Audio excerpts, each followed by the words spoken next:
Hello, good afternoon po sa lahat ng mga ka-amigo ko, amiga po. Again, good afternoon sa lahat, good evening, good morning o sa anong panig ng mundo po. So, lalong-lalo na sa mga followers ko po, thank you po sa lahat. Mag-ingat, God bless everyone po. So, maroon tayong what we call balita o breaking balita sa Pilipinas regarding ng what we call sa what we call flood control o sa BICAM report po. Ay hindi pa na sub kung paano nagawa ang BICAM report sa 2025 science sa budget po. Dahil nga, what we call, meron silang mga what we call insertion nga hindi man what we call napansin o paano nagawa nga yun. Yan po, ang problema sa inyo. What we call sa BICAM report nga wala pang, hindi pa na investigahan po. Natapos na po yung ilang buwan na tayo ngayon, 8 months na po tayo, sus malaki na po ang nagastos po sa ating kaban ng Pilipinas, katulad ng what we call ng confidential fund ng ating presidente. Baka hindi niya alam, ang confidential fund ng presidente ay 4.5 billion po. So magkano pong isang buwan yan? Baka hindi niya alam. 4.374.9 million ang isang buwan po. On one day, 12.45 million po ang one day po. Confidential agent sa fund po, Bongbong Marcos po. Ganyan po, pera po.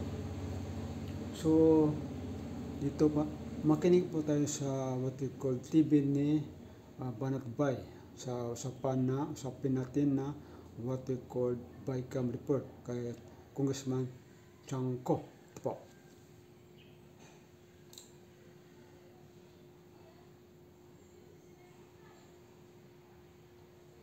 Wait lang po.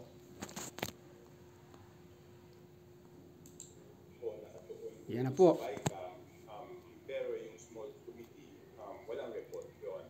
So yun yung unang pagkakataon na magkaroon na insertion or amendments.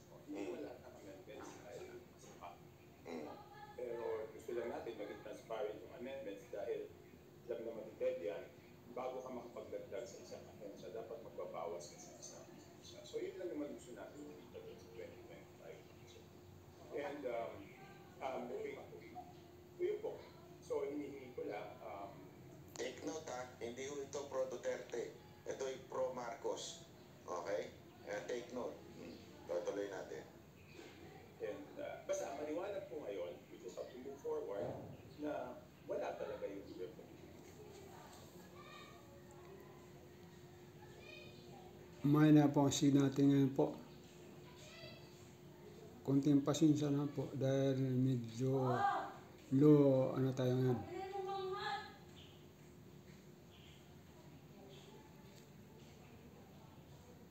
Is kailangan, sa tingin ko, yung liderato ng House, tawagan si Congressman Saldico kasi siya po ang chairman ng small committee at that time. 4 lang po sila noon. Siya yung chairman, senior vice chairman ng Committee on Appropriations, majority leader at minority leader. So since walang maibigay yung COMSEC na siya rin yung COMSEC dati, so siguro si Congressman Saldico lang ang magsabi kung anong nangyari, no? Yun lang naman ang intention natin, diba? Kung sinabi lang sa atin na wala, then si Congressman Saldico lang yung dapat natin tanongin, diba? Kasi siya lang nakakot. Hindi mo po pwedeng walang may alam dito.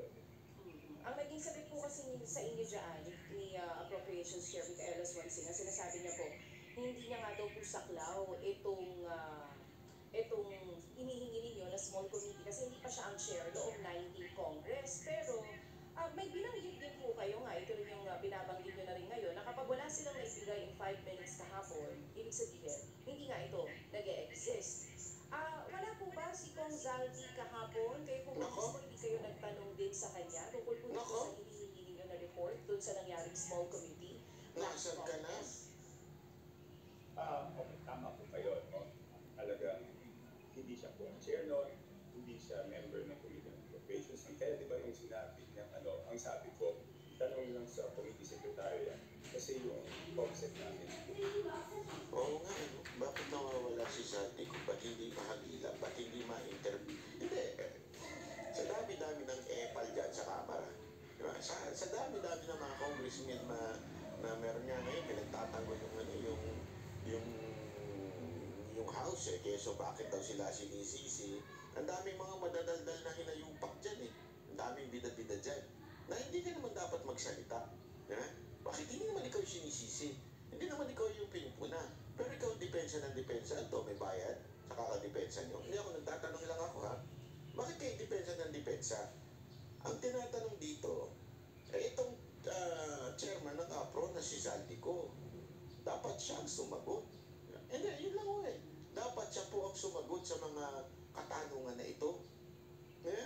Asa na yung transcript nung small committee na asa na yun, di ba? Bakit wala kang